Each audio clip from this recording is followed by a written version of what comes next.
Влегувањето на германскиот туроператор РСД на македонскиот пазар, што ќе донесе 35.000 туристи во земјава следната година, е огромна помош за локалната самоуправа на општина Охрид во однос на приходите кои ќе се остварат од туристичката такса, а истовремено ќе го зајакне и туристичко-угостителскиот сектор.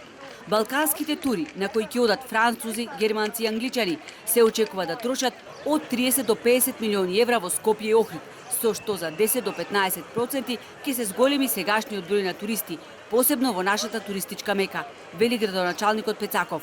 Разговараме за период кој што не е шпицна сезона. Тоа е нешто поразлично од сето она што сме го гледале во изминатите 20 години и комотно можам да кажам дека ова ќе има многу поголем импакт на туризмот во Охрид отколку она кое што досега сме го добивале во текот на летниот период.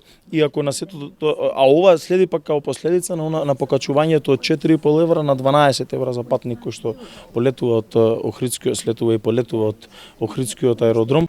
Туризмолозите ги поздравија заложбите на владата и добрата практика за промовирање на Република Македонија во европските и светски рамки, со цел да се привлечат што е можно поголем број туристи.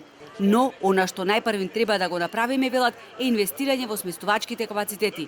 Оти на целата Охридско-Струшка ривиера нема повеќе од 17.000 легла.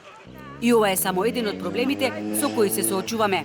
Може би не треба да се разговара и не треба да се размислува на градење на нови капацитети, но сепак ревитализирање на постојните. Треба да имаме соодветен кадар кој што говори јазици.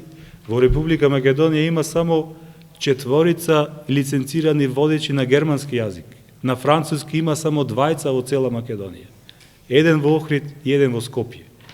Како ќе ги привлечеме, како ќе ги обслужиме истите, ако не го говориме нивниот мајчин јазик?